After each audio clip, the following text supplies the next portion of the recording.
You all know the difference between a gas stove and an electric stove.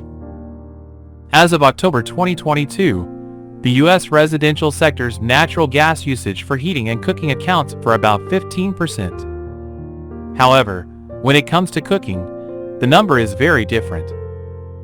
According to US Census data, about 38% of the country's households use natural gas for cooking. There is a wide degree of regional variation though.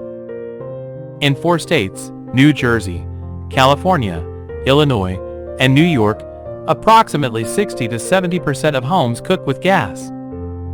The percentage falls below 20% in 9 other states, mostly located in the South. Recently, reports began circulating online that federal government agencies were considering banning the use of gas stoves nationally.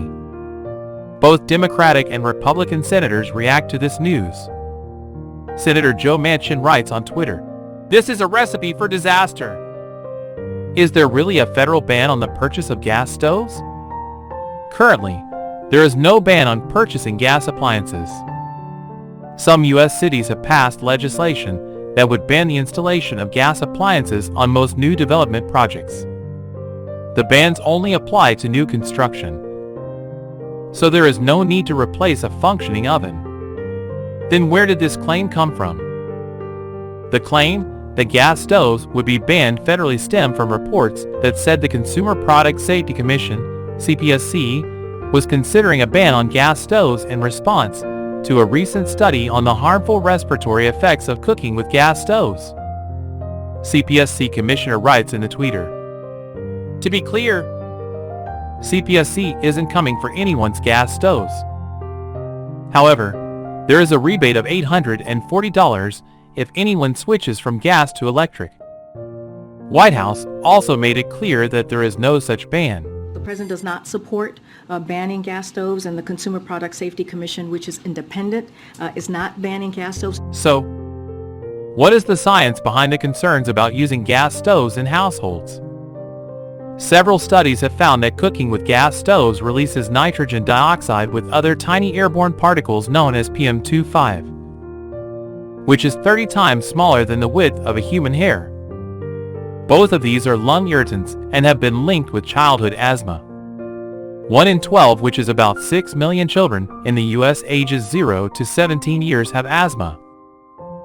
A new peer-reviewed study published last month in the International Journal of Environmental Research and Public Health found that more than 12% of current childhood asthma cases in the U.S. can be attributed to gas stove use.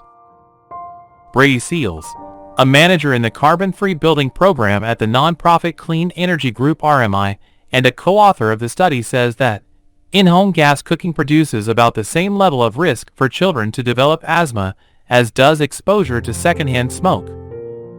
Furthermore, a gas stove can also produce moisture, which can lead to mold and mildew growth. Mold and mildew are known triggers of asthma symptoms. Should you replace your gas stove?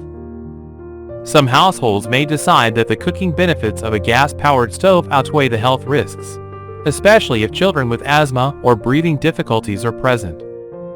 There are several ways to reduce the harmful effect of gas cooking. Proper ventilation.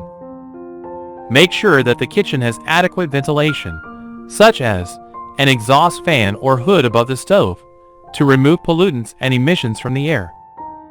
Regular maintenance. Regularly maintain the gas stove, including cleaning the burners, checking the connections, and ensuring that the appliance is in good working order. Use a range hood. Using a range hood can help to remove pollutants and emissions from the air. Make sure to use the hood when cooking and keep it on for several minutes after cooking to clear the air. Use a good quality air filter. Use a high-efficiency particulate air filter to remove pollutants and allergens from the air. Keep the stove area clean. Keep the area around the stove clean, including the countertops, floors, and walls. Wipe up spills and crumbs promptly to prevent mold and mildew growth. Use a low-emission stove. Look for low-emission stoves and appliances which produce fewer pollutants and emissions. Open windows.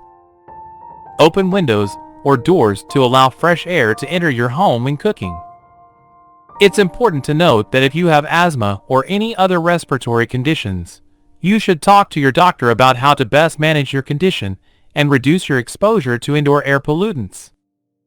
Thanks for watching this video.